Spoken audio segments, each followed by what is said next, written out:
ಇನ್ನು ನಾಲ್ಕನೆಯ ರಾಶಿ ಅಂತ ಹೇಳಿದ್ರೆ ಕರ್ಕಾಟಕ ರಾಶಿ. ಕರ್ಕಾಟಕ ರಾಶಿಯವರಿಗೆ ಮಾತ್ರ ಇದು ನೆಗೆಟಿವ್ ಆದಂತಹ ಟೈಮ್ ಅಂತಾನೆ ನಾನು ಹೇಳಬೇಕಾಗುತ್ತೆ. ಯಾಕೆ ಅಂತ ಹೇಳಿದ್ರೆ 12ನೇ ಮನೆ ಗುರು.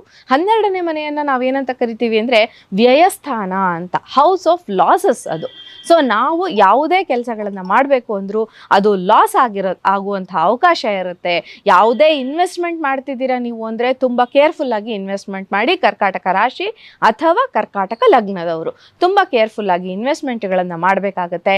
ಹಾಗೆಯೇ ಲೋನ್ಗಳು, ಹೆಚ್ಚು ಲಾಂಗ್ ಟರ್ಮ್ ಲೋನ್ಗಳನ್ನು ಮಾಡೋದಕ್ಕೆ ತುಂಬ ಕೇರ್ಫುಲ್ಲಾಗಿ ಯೋಚನೆ ಮಾಡಿ. ಯಾಕೆಂದರೆ ಲೋನ್ ಸಿಕ್ಬಿಡುತ್ತೆ ನಿಮಗೆ ಈ ಸಮಯದಲ್ಲಿ. ಲೋನ್ ತೊಗೊಂಡು ಏನೋ ಬಿಸ್ನೆಸ್ಗೆ ಅದನ್ನು ಹಾಕ್ಬಿಡ್ತೀರಾ ಅಂದರೆ ತುಂಬ ಹುಷಾರಾಗಿರಿ. ಯಾಕೆ ಅಂತ ಹೇಳಿದ್ರೆ 6ನೇ ಮನೆಗೆ ನಿಮ್ಮ ಗುರುವಿನ ದೃಷ್ಟಿ ಇದೆ. ಸೊ ಲೋನ್ ಸಿಗೋದಕ್ಕೆ ಪ್ರಾಬ್ಲಮ್ ಆಗೋದಿಲ್ಲ, ಆದರೆ ಅದನ್ನು ತೀರಿಸೋದಕ್ಕೆ ಅದು ಅನವಶ್ಯಕವಾಗಿ ವ್ಯಯ ಆಗುವಂಥ ಅವಕಾಶ ಇರುತ್ತೆ.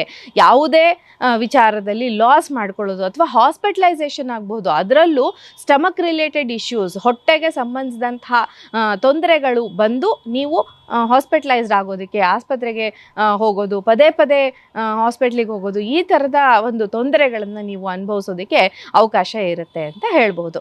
ಸೊ ಇದು ಕರ್ಕಾಟಕ ರಾಶಿಯವರ ವಿಚಾರ ಆಗಿದೆ. ಸೊ ಕರ್ಕಾಟಕ ರಾಶಿಯವರು ಮಾತ್ರ ಈ ವರ್ಷ ತುಂಬ ಕೇರ್ಫುಲ್ಲಾಗಿ ಇರಬೇಕಾಗತ್ತೆ ಅಂತ.